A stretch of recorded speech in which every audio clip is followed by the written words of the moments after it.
ચાલો આજે કિચન સિરીઝમાં સિઝનમાં થતા રોગોથી બચી શકાય તેવી એકદમ ટેસ્ટી કાઠિયાવાડી થાળી બનાવીએ, જેમાં ગરમા ગરમ મગ, ભરેલા કારેલા અને મરચા બનાવીશું.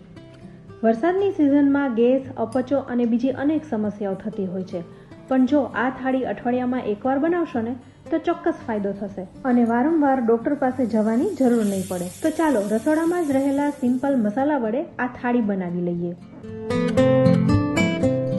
તો શરૂઆત કરીએ કુકર મૂકવાથી.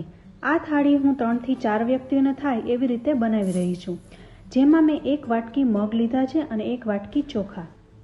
મગ અને ચોખાને 3 થી 4 વખત સ્વચ્છ પાણીએ ધોઈ લીધા છે. હવે મગમાં આપણે 2.5 ગણું પાણી ઉમેરીશું, જેથી મગ સારી રીતના ચડી પણ જાય અને આખા પણ રહે. એ રીતે ચોખામાં 2 વાટકી પાણી ઉમેરીશું, તો ભાતનો દાણો આખો પણ રહેશે અને સારી રીતના ચડી પણ જશે. હવે મગમાં આપણે સ્વાદ પ્રમાણે મીઠું ઉમેરી દઈશું, એટલે જલ્દી ચડી જાય. સાથે હવે કુકરમાં પણ પાણી ગરમ થઈ ચૂક્યું છે, તો સ્ટેન્ડ મૂકી બંને ડબ્બાને ગોઠવી દઈશું. ડબ્બા ઉપર છીબા ઢાંકીશું, જેથી ઉભરાઈને બહાર ના આવે. મારે આ કુકર 5 લીટરનું છે, તો 3 સીટી વગાડી 5 મિનિટ માટે ગેસ ધીમો કરી પછી ગેસ બંધ કરી દઈશ, એટલે એકદમ સારી રીતના બધું ચડી જાય. હવે અહીં આપણે કારેલાનું શાક બનાવવાનું છે, તો મેં 250 ગ્રામ જેવા કારેલા લીધા છે. કારેલાને બંને સાઈડથી કાપી બધા કારેલાની છાલ ઉતારી લેવાની છે. કારેલા છે એ ચોમાસાની ઉત્તમ ઔષધિ છે. કારેલાનો સ્વાદ જેટલો કડવો છે તેટલા જ ગુણકારી છે. કારેલા ખાવાવાળાને ક્યારેય બીમારી નથી થતી. ખાસ કરીને ચોમાસામાં મેલેરિયા જેવા મચ્છરથી થતા રોગોથી બચી શકાય છે. હવે આપણે બધા કારેલાની છાલ ઉતારી લીધી છે, તો આ કારેલા ભરવાના છે. તો બધા કારેલામાં એક ઊભો કટ લગાવી લઈશું, જેથી આસાનીથી ભરી શકાય. હવે આટલી વારમાં કુકરમાં 3 સીટી વાગી પણ ગઈ અને 5 મિનિટ થઈ પણ ગઈ છે, તો હવે ગેસ બંધ કરી દઈશું. હવે આ કારેલામાં મીઠું ભરી દેવાનું છે. મીઠું ભરવાથી કારેલાનો કડવો રસ છે એ બહાર નીકળી જાય છે. તો જે આપણે કટ લગાવ્યા હતા એ કટમાં જ આપણે મીઠું ભરી દઈશું. કારેલામાં અત્યારે બી હોય તો આપણે રહેવા દેવાના છે, કારણ કે આપણે મીઠું ભરીશું ને એટલે કારેલા એકદમ સોફ્ટ થઈ જશે, પછી બી આસાનીથી નીકળી જશે. તો હવે બધા કારેલામાં આવી રીતના મીઠું ભરી દઈશું અને માથે એક લીંબુનો રસ છાંટી દઈશું, જેથી બધો કડવો રસ કારેલામાંથી બહાર નીકળી જાય. હા, પણ જેમને કડવો રસ ખાવો છે ને એ આ પ્રોસેસ ના કરે. આપણે અહીં 1 લીંબુનો રસ ઉમેરી દઈશું અને મિક્સ કરી લઈશું અને 10 મિનિટ માટે સાઈડમાં રાખી દઈશું. ત્યાં સુધીમાં આપણે કારેલામાં ભરવાનો મસાલો પણ તૈયાર કરી લઈએ. તો અહીં મેં 1 કપ પાપડી ગાંઠિયા લીધા છે. પાપડી ગાંઠિયાનો અહીં ભૂકો કરી લઈશું. જો તમારી પાસે પાપડી ગાંઠિયા ન હોય તો ચણાનો લોટ પણ લઈ શકો છો. હવે ગાંઠિયાનો ભૂકો થઈ ગયો છે, તો બધો મસાલો ઉમેરી દઈએ. તો 5 ચમચી જેવી હળદર ઉમેરીશું, સાથે 1.5 ચમચી કાશ્મીરી મરચું અને 1.5 ચમચી જેવું ધાણા જીરું ઉમેરીશું. આ શાક આપણે ડુંગળી અને લસણના ઉપયોગ વગર બનાવી રહ્યા છીએ, એટલે 2 ચપટી જેવો ગરમ મસાલો ઉમેરીશું અને સાથે અડધી ચમચી જેવી વરિયાળી ઉમેરીશું. જેમને કારેલા ખાવાથી એસિડિટી થતી હોય ને એ વરિયાળી જરૂરથી ઉમેરે. હવે મસાલાના ભાગનું મીઠું ઉમેરીશું, કારણ કે ગાંઠિયામાં ઓલરેડી મીઠું તો છે જ. હવે 1.5 ચમચી જેવો ગોળ ઉમેરીશું. ગોળ તમે તમારી પસંદગી મુજબ વધતો ઓછો ઉમેરી શકો છો, અથવા તો જેમને કડવું ખાવું છે એ ગોળનો ઉપયોગ ના કરે. હવે 1 ચમચી જેવું તેલ ઉમેરી બધો મસાલો મિક્સ કરી લેવાનો છે. અહીં આટલો મસાલો પૂરતો છે. આપણે બધા કારેલામાં મસાલો ભરી લઈશું ને તો પણ થોડો વધશે, એ રીતે મસાલો બનાવ્યો છે. હવે મસાલો તૈયાર છે, તો કારેલા પણ જોઈ લઈએ.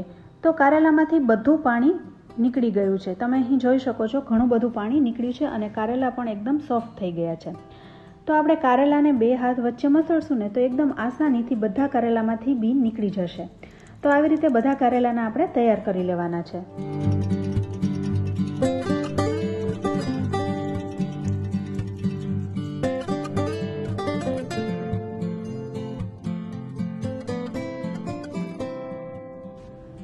હવે કારેલાને બાફવાના છે, પણ એ પહેલાં એક વખત કારેલાને ધોઈ લઈશું, જેથી વધારાનું મીઠું હોય ને એ નીકળી જાય. એકવાર ધોઈ લીધા પછી કારેલા ડૂબે એટલું પાણી ઉમેરી 1 સીટી વગાડી લઈશું. વધારે સીટી કરવાની નથી, નહીંતર કારેલા એકદમ બફાઈ જશે. સાથે સ્વાદ પ્રમાણે મીઠું પણ ઉમેરી દઈશું. હવે કુકરની સીટી વાગે ત્યાં સુધીમાં મગનું કુકર પણ ઠરી ગયું છે, તો એ પણ ખોલીને જોઈ લઈએ.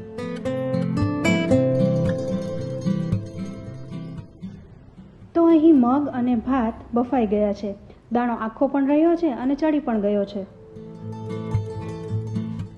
હવે મગને જે પેનમાં બનાવવાના છે એ પેનમાં લઈ લઈશું અને જેટલો રસો આપણે કરવો હોય ને એટલું પાણી ઉમેરી દેવાનું છે અને ગેસ ઉપર ઉકળવા મૂકી દઈશું. સાથે આદું, લીલું મરચું અને ટમેટાને પણ ઝીણું સમારી લઈશું. હવે મગ ઉકળી રહ્યા છે તો મસાલો કરી લઈએ. તો 5 ચમચી જેવી હળદર ઉમેરીશું, 1 ચમચી ધાણા જીરું, 1 મીડિયમ સાઇઝનું સુધારેલું ટમેટું, 1 લીલું મરચું અને આદું ઉમેરી દેવાનું છે. અહીં તમારે તમારી ચોઈસ મુજબ આ બધા મસાલા ઉમેરવાના છે. હવે આ મગને આપણે ઉકળવા દેવાના છે જેથી આદું મરચાંની ફ્લેવર સરસ રીતના મગમાં બેસી જાય. આટલી વારમાં એક સીટી વાગી પણ ગઈ છે અને કારેલા એકદમ સરસ ચડી ગયા છે. તો હવે આ બધું પાણી આપણે કાઢી લઈશું. તો કાણાવાળા વાટકામાં કારેલાને કાઢી લેવાના છે. હવે પાણી નીતરે ત્યાં સુધીમાં આપણે મગનો વઘાર કરી લઈએ. અહીં આપણે વઘાર ઉપરથી રેડવાનો છે એટલા માટે મેં એક નાનું લોયું લીધું છે. આ લોયામાં 2 ચમચી જેવું તેલ ઉમેરીશું. તેલ ગરમ થઈ જાય એટલે 5 ચમચી જેવી રાઈ અને જીરું ઉમેરીશું.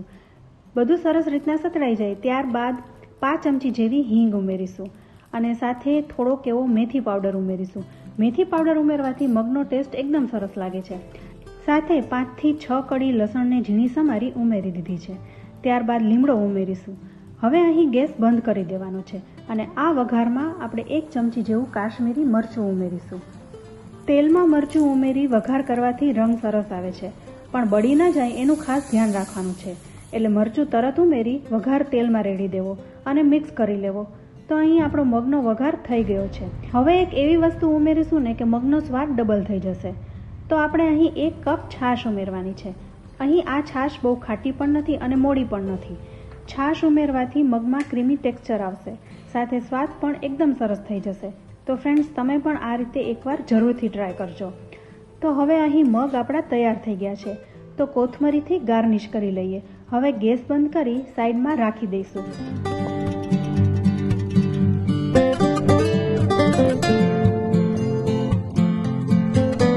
હવે કારેલાનું શાક બનાવી લઈએ. તો કારેલામાંથી પાણી બધું નીતરી ગયું છે. હવે બધો મસાલો કારેલામાં ભરી લઈશું. કારેલામાં ભરતા પણ મસાલો વધશે. અહીં મેં આ મસાલામાં ગાંઠિયાનો ઉપયોગ કર્યો છે, પણ જો તમારી પાસે ગાંઠિયા ન હોય તો ચણાનો લોટ લેવાનો હોય તો ચણાનો લોટ હંમેશા શેકીને લેવો. પછી જ બધા એમાં મસાલા ઉમેરી કારેલામાં ભરી લેવો, તો એનો ટેસ્ટ સારો આવે છે. હવે અહીં બધા કારેલા ભરાઈ ગયા છે અને આટલો મસાલો વધ્યો છે. તો આ કારેલાને આપણે વઘારી લઈશું. હવે આ શાકને બનતા માત્ર 5 જ મિનિટ થશે. તો એક પેનમાં 2 ચમચી જેવું તેલ લેવાનું છે. તેલ ગરમ થઈ જાય એટલે 5 ચમચી જેવી હિંગ ઉમેરીશું. હિંગ સરસ સતળાઈ જાય ત્યારબાદ બધા કારેલાને આપણે તેલમાં ગોઠવી દેવાના છે.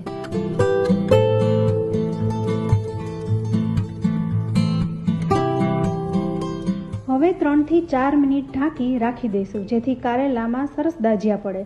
તો 3 થી 4 મિનિટ થઈ ગઈ છે અને હવે એકવાર મિક્સ કરી બધો મસાલો ઉમેરી દેવાનો છે.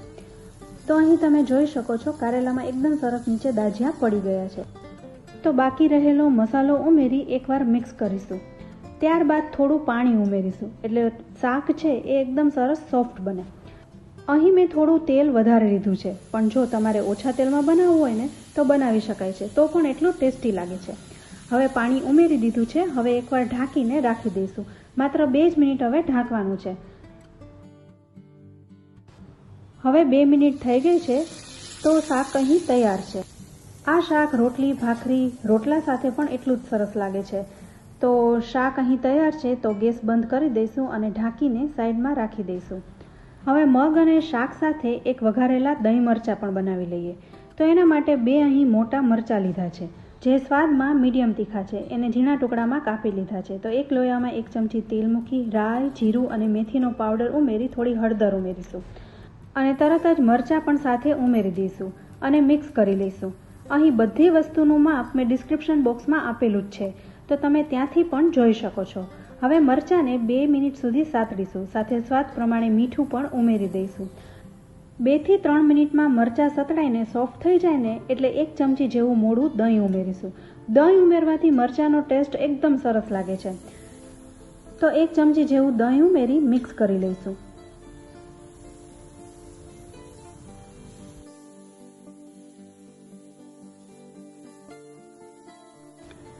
સાથે હવે 1 ચમચી ધાણા જીરું પણ ઉમેરી મિક્સ કરી લઈશું.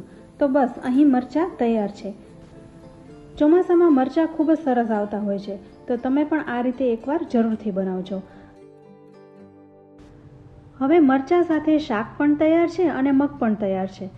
તો હવે આ બધી વાનગી સાથે રોટલો પણ સારો લાગે છે અને રોટલી પણ સારી લાગે છે. મારા ઘરમાં બંને ખવાય છે, તો મેં રોટલો બનાવી લીધો છે. હવે અહીં રોટલી બનાવવા માટે મેં મલ્ટીગ્રેન લોટનો ઉપયોગ કર્યો છે, જેમાં મેં 9 અનાજનો એટલે કે 50% ઘઉં અને બીજા 8 અનાજ ઉમેરી દળાવ્યો હતો. આ રોટલી માટે મલ્ટીગ્રેન લોટ કેવી રીતે તૈયાર કરવો એની રેસીપી ચેનલ પર અપલોડ જ છે, પણ જે લોકો એ જોઈ ના હોય ને એમના માટે હું વિડીયોના એન્ડમાં ફાસ્ટ ફોરવર્ડમાં બતાવી દઈશ. તો એવી રીતે ઘરે જ આપણે મલ્ટીગ્રેન લોટ તૈયાર કરી શકીએ છીએ. હવે રોટલી બનાવવા માટે મેં અહીં 1 કપ મલ્ટીગ્રેન લોટ લીધો છે. આ લોટમાં સૌથી સારી બાબત એ છે કે આમાં 1 ચમચી પણ તેલ નહીં ઉમેરે ને તો પણ રોટલી એકદમ સોફ્ટ થશે. હવે થોડું થોડું પાણી ઉમેરી મીડિયમ સોફ્ટ લોટ બાંધી લેવાનો છે.